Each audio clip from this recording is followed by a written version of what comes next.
There is a lot of hype about AI and ad tech right now, but very few practical examples that people can point to of successful implementations. In fact, I get asked multiple times a week what is being seen in terms of the impact of AI right now in digital advertising and what are firms doing. To that end, today I'm talking to Nagarajan Chakravarthy. He is the Chief Digital Officer and a founding member at iOPEX in the management team. iOPEX works with global retail media, brands, and agencies on a range of different issues, processes, and operations to help them break down complex problems and transformations into manageable steps. Pertinent to this conversation, iOPEX has a number of different clients in digital advertising space, and they've been working with them on AI transformation for advertising revenue operations. Naga, thank you so much for joining me for the discussion today. Thank you, James. A very good morning to you. Thank you for having me in your podcast. I've been lately, following your Yield Doctor. I've subscribed and went through at least a few podcasts. Interesting point of view, and I'm hoping that we're going to have a great conversation today. Excellent, excellent. To start us off, I know iOPEX has been around for, I was going to say quite a while, but for a long time. But I will admit that I did not fully understand the range of your services until I ran into you and your team in a client engagement last year. So while I know that there's no such thing as a typical project, can you give listeners and viewers a sense for what the engagements look like? What type of services do you provide, especially as a foundation for understanding how AI is changing the way that you work? Absolutely. It's a great question to kick off. And, have to thank you for enabling this question. I think that way listener gets a point of view of what we do at iOPEX. iOPEX has been in business for the last 15 years. We focus on helping large enterprises in their digital transformation journey, right? What it means is coming as a strong operating partner.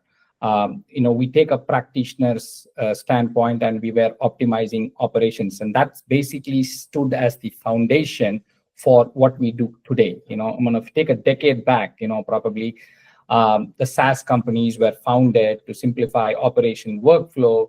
And they were helping operational workers and support workers, I would call it.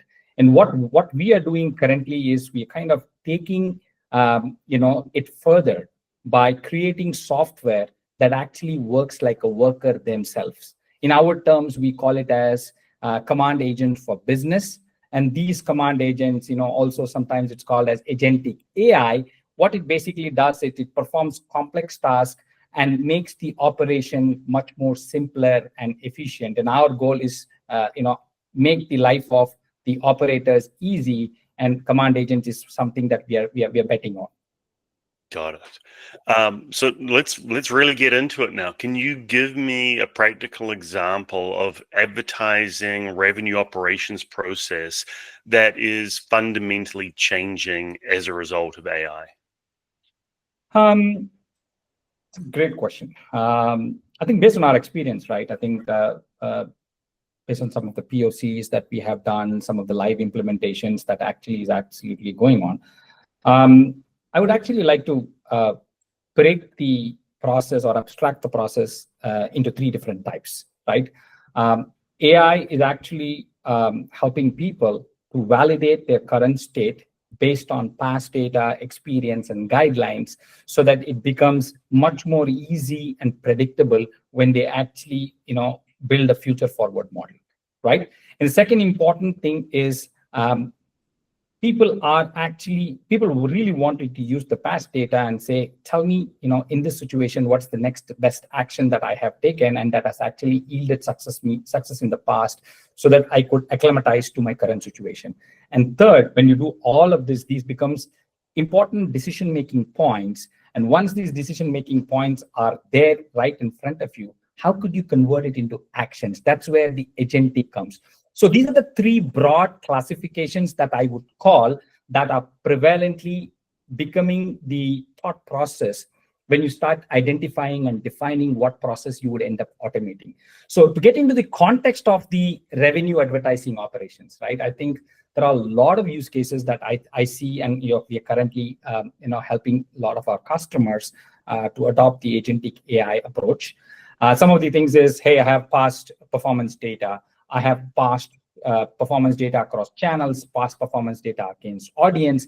Can you help me create a new media plan for a new product or a new product launch, right? With the right media mix model. So actually that's a brilliant use case, right? And further kind of using the same angle, right? A campaign is running, right? And people quickly wants to, look at whether they could analyze the campaign and double down on their investment or stop loss, right? That's a great way to say, hey, your campaign is performing. I looked at the past performance, looks like it's a great trend. And I think the use cases goes on. I think some of them are looking at, give me an inspirational creative, right? So that can basically be the starting point for me to bounce 5 or 6 concepts and finalize one simple concept with my brand, right? And once you actually make that creative, based on the machine generated inspiration, the human can quickly develop it much more faster, because there are so many tools that are there that could actually bring the originality much more faster, right? And then once you bring that originality, you throw that to a model that can actually resize to different formats that you want, right? So all of that, where human used to take time, are basically, being complemented very well by the AI. And, there's a lot of things that, from a workflow standpoint also I am seeing, right? People create a media plan, and then they really wanted to standardize the media plan to a standard IO, right? If you have 5, 6 formats of IO, the information get copied into an IO, and from there the downstream process is much more easy because you have standardized the input. So AI, I see, it's used well across, and we are very, very fortunate, with the belief that AI is going to make a difference. We are able to experiment and do POCs and project implementation with different customers.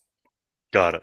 So let's go deep, because I feel like often these conversations stay at the theoretical level, and I want to try to get right under the covers.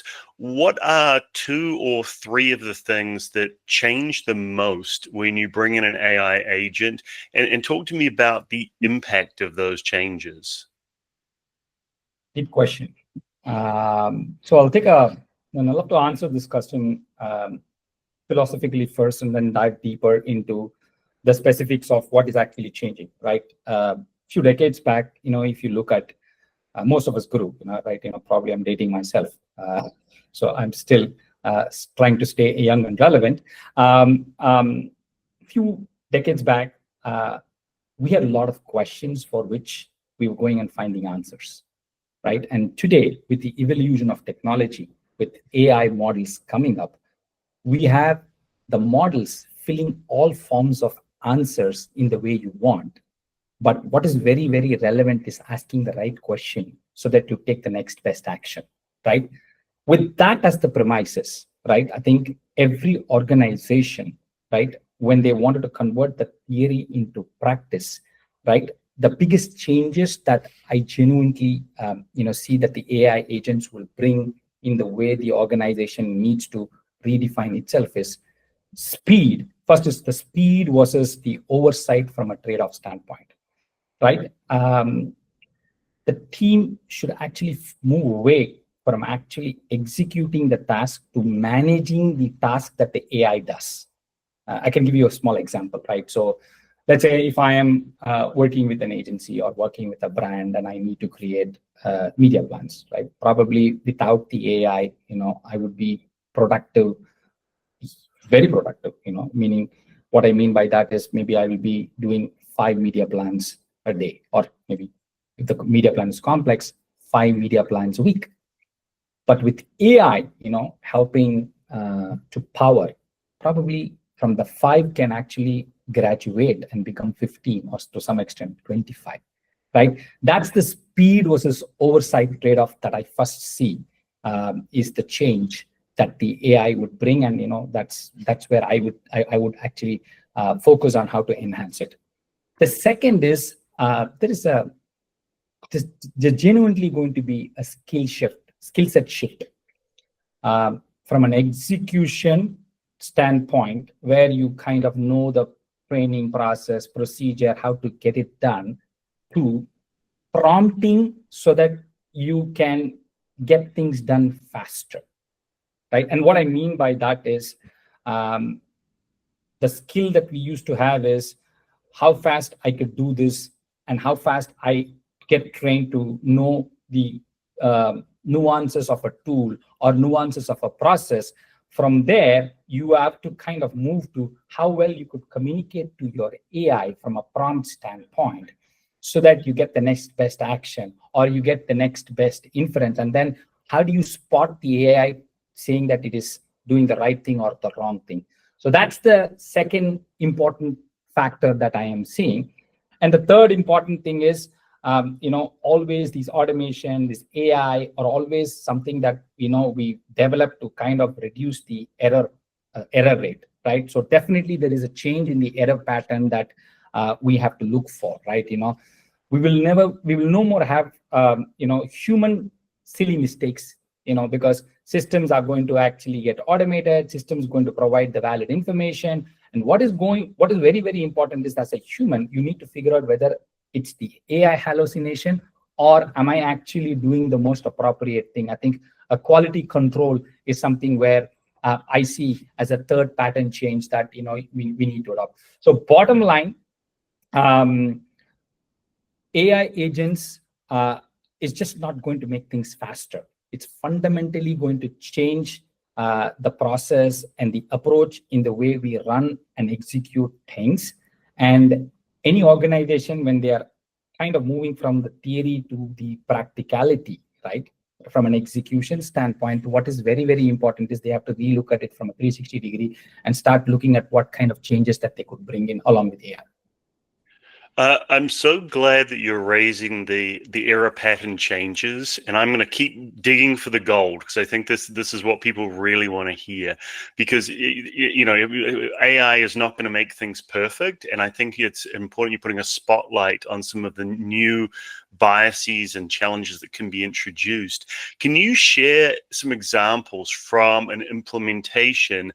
You obviously don't need to name the client, but of things that have gone well and things that have gone less well, perhaps unsurprisingly, in terms of challenges to that implementation. I'll give you two specific examples. One that went well, and one I still feel there is a room where the acceptance can be better, right? Definitely on the media planning, right? So great candidate for using AI assistance and converting the media plan into an actionable insertion order, right? The moment you have the right prescription, people are excited, right? People think about the current problem that a particular brand want to solve from an engagement standpoint, or a particular problem from a performance standpoint, or whatever key metrics that they're looking at. They have the data with them, but they very seldom forget how to use the data, right?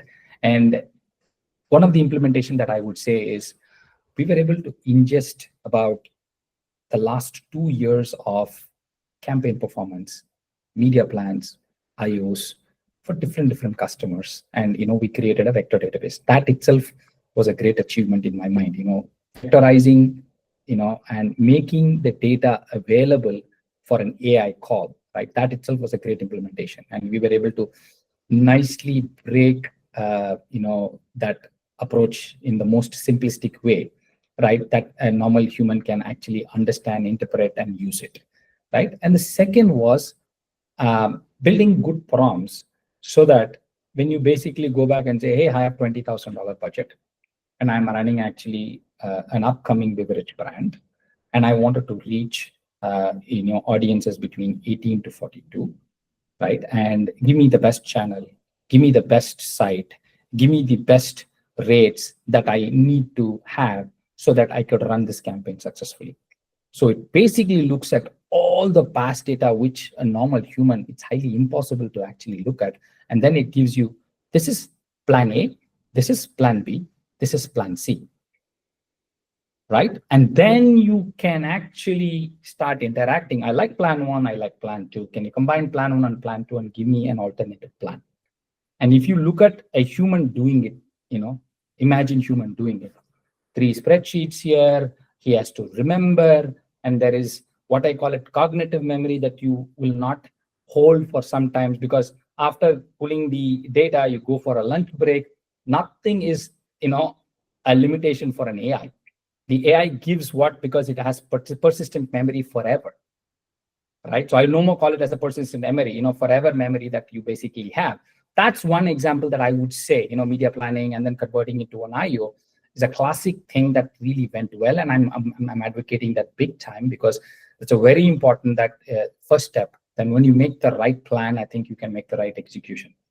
The second important thing is I was a little greedy, saying, hey, I have the plan, I have the creatives that are there. Let me suggest the most appropriate creatives, right? And I think I still believe that, creative is a great place to, look for, creative is something that, the AI can actually generate automatically and provide. But again, that the important fact is, while you apply the IQ to make some creatives, but what is more important is that when people see the creative, the EQ part also plays a part, right? So I think that's where I felt, there was a lot of deliberation about this is too pixel perfect for me to believe that, you need to have something little more human, little more lifestyle. So I think still that's an area where the model, if it corrects, you could still, get the benefit out of it. You are creating nice bridges for me for exactly where I want to go, because now, because you talk about some of the areas where, human judgment might play a role. My next question is actually going to be, what role does human judgment play in the workflows that you're automating? In other words, what are the areas where people, at least now, are still indispensable? If I put it in very simple terms, human judgment is always critical in any strategic decision or relationship management, or saying, hey, this is an AI mistake, we need to fix it, because the pattern that the human sees, right, is absolutely different. And I can tell you, right, if you're really tied down to the job, or if you're really passionate about what you're doing, even though an AI can actually give you smart things, you will actually, that's the beauty of human. The human will start thinking more smarter than the AI, right? So the human judgment is always going to be there, right? People will remain indispensable where the stakes are high, where you need to have a relationship conversation. An AI might give you a great plan, right? But who's going to do the talking and making the customer understand, what, this is the most appropriate thing that you need to do. This is the kind of value that I would do. Okay, an AI might actually give you a great report, but who is actually going to take that report and interpret it in simple terms that you have got great success? I think those are all the key things that human will still be involved. In my mind, I think you should leave the data part, analyzing part, thinking part to the AI, but analyzing it much more better and presenting it in the much more human form, I think still human will play a part. Okay. Let's get into the misconceptions. What do you think people are getting wrong about how AI is affecting ad tech right now? It's an interesting question. Let me be clear at this. I want to be respectful of some of the comments that I received from many people. I think when I say misconception, this is my point of view. After seeing many people, AI should do this. People should be doing this. I think in my mind, I think you shouldn't bucket it, right? The biggest misconception that I'm hearing, which I think over a point of time will change, is AI should give immediate ROI, right? And it should replace human decisioning probably in a timeline that sometimes are realistic, sometimes are unrealistic, right? So in reality, if you are investing, you should invest. Everybody should invest on AI. But if we are investing, right, the monetary gains is something that we will receive over a period of time, because you need to actually take a modular approach. There is a multiple parallel runs that you need to perfect things on. So net, I think give AI a bit of time, give people a bit of time to adopt, and the amalgamation would be beautiful, right? So that's the first misconception. I would say, hey, AI is going to deliver immediate ROI. And the second thing is, everybody thinks AI has a magic button or a wand in the hand and say, hey, my fair lady, give me that, give me this. No, it's not going to happen. I think you still have to kind of educate it, right? You have to figure out what a human oversight is, what a AI oversight is, and how do you bring and blend both together so that it complements each other. I think those are the two things. Don't look at AI to give you immediate results. It will end up giving a good results, but set a realistic expectation, and definitely AI will become a magic button over a period of time. Got it.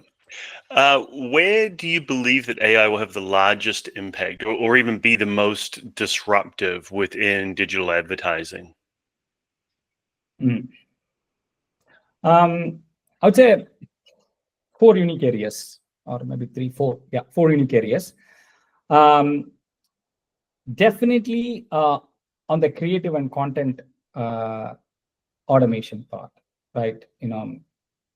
There's no problem to store data. There's no problem to break the data into multiple attributes and vectorize it, right? So once you quantify, or there's no problem with the quantify. There's also so much of models that are coming to qualify your creative and content, right? I think with that said, you could get a lot of inspiration, creatives, and content, with AI, right? That's the first area where I am seeing, the AI will have impact, which means the brands can have their own concept easily, right? Can give better creative brief about this is what I think, and the interactions with the agencies will become much more smoother, faster, right? I would say a common handshake model, right, can be created between different pods to exchange information in the most harmonious way. And the second important thing is, I think with the vectorization, right, looking at past campaigns and looking at past data will help us to create a sharper media mix model that you could predict. Yeah, what, it's going to drive a lot of success for me. Meaning, the reliability becomes much more simpler and faster, right? And the third important thing is, I think many companies are actually, many organizations are actually considering running a lot of managed services, right? So, because a lot of things gets under the hood in the operations. I think there's going to be a big boom for those kind of managed service workflow implementations to be much more tighter, much more integrated, because you have disparate systems. And I think AI communicating to much more disparate systems, or collecting information from disparate systems and making the right decisions. That hands-on keyboard will slowly kind of get to much more smarter work, right? And obviously, those are the 3 things that where human actually puts their hands in, but where I feel that the system to system will get better. The system to system integration better is the real-time bidding process, right? So much of data, so much of AI, and let's say, imagine if companies are tweaking their algorithms to be a little more AI fed, and you will actually have a much more better real-time bidding optimization that you could say, hey, you know what, let me double down faster, or let me cut the loss and let me reinvest somewhere. So those are the things that I genuinely see as patterns that will emerge and become a little more prudent. Okay. We've talked a lot about sort of the process changes and everything, but when you think about what are the biggest internal obstacles that you see companies facing when they're trying to adopt AI in advertising, is it organizational? Is it cultural? Is it technical?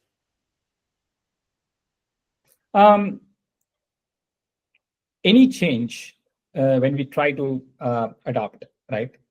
Everybody is going to have a point of view, and the point of view is, will the change enable good things for us, right? And how confident I am to adopt this change. There is a sense of fear normally, right? When you try to do the new things, will it happen? Will it happen? Will it happen? And that's a normal, common human thing. And the biggest internal obstacle that I think every, right from the people who are actually executing to the managers, to the leaders, I think have to be very mindful, right? I consider it in three categories. One is definitely there is a skill gap, right? I mean, looking at it from a top to down, everybody, every leader wants their organization to be AI enabled, and obviously, getting AI enabled is in reality, there is a skill gap. It's an evolving area. I think and when you look at it, people who are in the middle layer or even actually on the execution, right? I think the general fear is, will I actually lose my job, right? So I think you shouldn't be worried. You will not lose. None of us will lose our job. All that we will be is, if you adopt to the new trend, I think we will redefine ourselves in a much more different way. So skill gap and redefining that skill gap is a very important. The second thing is, I think for the AI to be successful, right, data is very, very important. Today, we have data stored across the organization in various different forms. Sometimes, even though there is data, some of the data are bad data, I would call it as, I think you need to figure out how to convert that, refine it into much more, interpretable or easily readable by the AI, right? So that's the second important factor that I see as an obstacle in the AI adoption. And the third is absolutely expectation management, right? We got to basically set the right expectation, right? I think everything has a particular rhythm, right? And every organization has a particular rhythm to get things done, right? I think setting that, I mean, definitely from a leadership standpoint, I also have that ambitions that I have to make every single customer's organization, AI adoptable. But I think setting the timeline, making it more realistic, making it more modular will actually help us adopt AI much more swifter and faster. Okay. So when you think about whether the impact is who's going to be impacted the most, I guess one question that comes up is, do you think that AI is leveling the playing field, meaning making it easier for smaller advertisers to compete with larger advertisers and publishers, think about it from both sides? Or is it a force multiplier that's going to help the biggest spenders and biggest platforms the most? I definitely see as an opportunity when changes like this happen, right? Definitely it is leveling the playing field in some form, right? And if I have to take a perspective of a large spender, right? AI is actually going to make their multi-million investment much more predictable because they're going to have better forecasting. They're going to have real-time insights. They would know when to double down. They would know when to, change the narrative of a creative, right? So AI is definitely going to help them, which means they could start responsibly, spending their advertising dollars, right? Because you have so much of information that, you could, so much of information, so much of signals that can help you to do, to make better decisions in an ongoing manner, right? That's the first thing I would say from a large spender standpoint. From a small from a small advertiser or small publisher, whoever it is, I think the AI is actually democratizing the entire way of advertisers spending it. They may have a very small budget, right? But that money is very valuable, and they would be able to get enough insights based on AI. And when they throw that, and when they get success, the small advertisers will end up making big money. So that's a chance for them to become bigger. Okay. So this is the Yield Doctor podcast, and so I have to ask about pricing and demand dynamics. If AI is helping advertisers get better outcomes, do you see that as a net positive or net negative for digital publishers? I would say AI is a net positive for digital publishers. The reason why I say that is, I think the focus of a publisher is to make great content, right?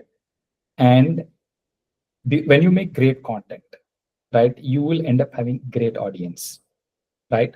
And when you start focusing on it, and let's say you have somebody really focusing on making the AI part right for you, what is actually doing it? The AI will simplify the enhancement of ad placement, right? Whether you're doing a direct, programmatic, whatever, right? I think once the ad placement start giving you the needed click or needed action or needed conversion, right, your entire real estate becomes a valuable asset, right? Once it becomes a valuable asset, your fill rate is going to improve. The moment your fill rate is going to improve, which means automatically you are actually increasing the demand, then you'll start playing the typical game that an airline algorithm is, right? Your bid rate will go up, your revenue will grow up, and all that is a good vicious cycle that you will get into. So I feel that AI is definitely a net positive for the digital publishers. Got it. I think I agree with. No, I do agree with you, Naga. This has been a great conversation, and thank you again for taking the time. What is the best way for people to find you or learn more about iOPEX? And before we wrap, are there any final thoughts you'd like to leave our audience with? Thank you, James. Thank you for having me. I thoroughly enjoyed this conversation. Listeners can always reach me at naga@iopex.com. I'm very happy to, exchange point of views. In this journey, I'm learning. I think it's very, very important that many learners like me exchange ideas. To know more about iOPEX, you can always go to our website www.iopex.com. We're trying to make some good difference for the industry. So I'm very, very excited and glad that at some point in time, I would like to talk with people and figure out how to partner. Finally, one closing comment that I normally, in any of the conversations that I'm having relating to AI, that I normally make is, if you look at as humans, right, I think we have consistently adapted and thrived to any forms of changes. It could be in our life, it could be at our work. Technology shift has always been has played an important part, and we have kind of moved on, and we have done really best things, right? I think AI, in my mind, is yet another revolutionary things, right? It is actively shaping